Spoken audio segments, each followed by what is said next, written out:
When we talk about this history, you can't obviously separate the history of Richard Etheridge without talking about the United States Life-Saving Service and the Pea Island Life-Saving Station.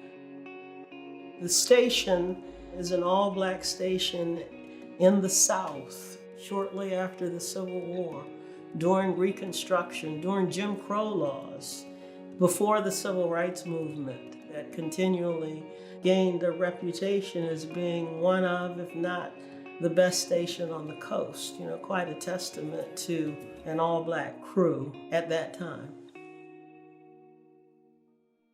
Richard was born on the beach at Oregon Inlet in January 1842, owned by a man named John B. Etheridge, who was a commercial fishing operator. Richard was born a slave, but he wasn't treated as a slave. He actually lived in the Etheridge's house. At a young age, he was taught to read and write. As a young boy, he worked right beside John B. Etheridge, learned the commercial fishing operation, became an expert waterman. He could navigate the shallow waters of the Pamlico Sound. He could read the weather and the tides. But little did he know that all this was preparing him later on in life when he became the first African-American keeper in the United States Life-Saving Service. Once the Emancipation Proclamation was signed, Richard Etheridge became part of the 36th Colored Regiment. Because he could read and write, he rose to the rank of sergeant, which was the highest rank any African-American achieved during the Civil War. The first action they saw was at a place called New Market Heights, well guarded by the Confederacy. It was determined by the general in charge of the operation, Benjamin Butler, that the colored troops were spearheading the attack. They had not proved themselves in battle yet. Almost 1,200 African-American soldiers were killed or wounded. At the Battle of New Market Heights that morning, 14 medals of honor was earned that morning, 14 out of 16 given out in the whole Civil War. 1866 is when Richard was discharged from the Army. He returned to Rhode Island. He got married, had a family, became active in the community, became a county commissioner, served on the Board of Education, and finally got his first job with the United States Life-Saving Service at the Pea Island Life-Saving Station. And that's where his career started. In the Outer Banks, they had what's called checkerboard stations, mixed crews, blacks and whites who served. So Richard Etheridge was selected as a surfman, lowest in rank, and he's at the Pea Island Station from 1875 until 1880. And I always say a very remarkable thing happens. He's promoted from the very lowest in rank, become the keeper of the Pea Island Life-Saving Station. After he was selected, a lot of people were not happy. The white surfmen were reassigned to other stations, and Richard Etheridge picks a couple of skilled watermen that he knew from the area, and that is in essence how the all-black Pea Island Station begins.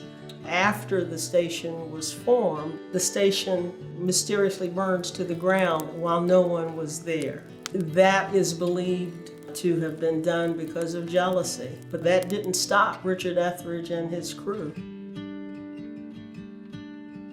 These rescues, how they performed rescues at that time, was very difficult. They're using these surf boats where they launch them into the ocean, and sometimes it takes hours to even get over the breakers to reach a shipwreck. Or they would utilize something called a Lyle gun, where they would shoot a line out to the ship, and that's how they performed rescues. Those were the two main methods. October 11, 1896, during hurricane conditions, the man at the watchtower that night thought he saw a red glare, and he called up the keeper, and they actually saw another flare go up. The people on the ship had lost all hope that anybody would try to save them. Because there was complete overwash, they couldn't send up the Lyle gun. The Lyle gun was a black powder gun, so they couldn't keep the powder dry.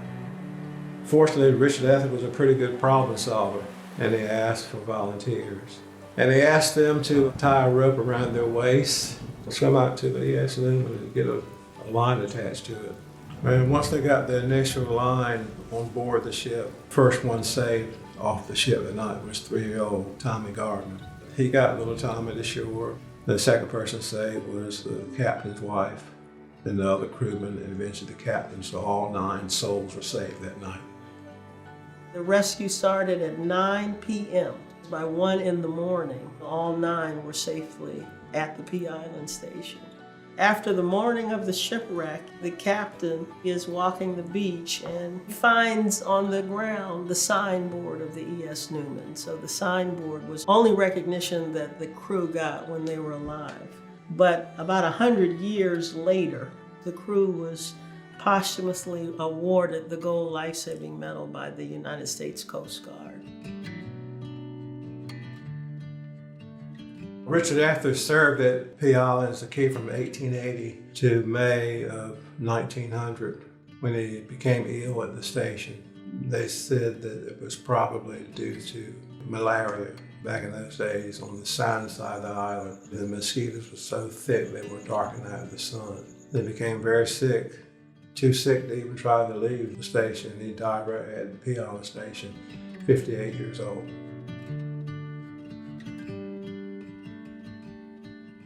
The station, starting with Richard Etheridge, is an all-black station that continually has men, many from this area, who served there, so they were very proud. Freedmen, Surfmen, Heroes is an education initiative designed to teach the history to others in a way that they can easily remember it. Our goal is to make others as passionate about this history as we are. What we want to do is to make this history more known. We're a small nonprofit, and while we've had support that we're grateful for, we know there's a lot more that needs to be done. We're looking for volunteers to help here at the cookhouse. So we want to open the cookhouse on a more regular basis. We would love to have people to volunteer to help us promote this history, either at the cookhouse or in other ways.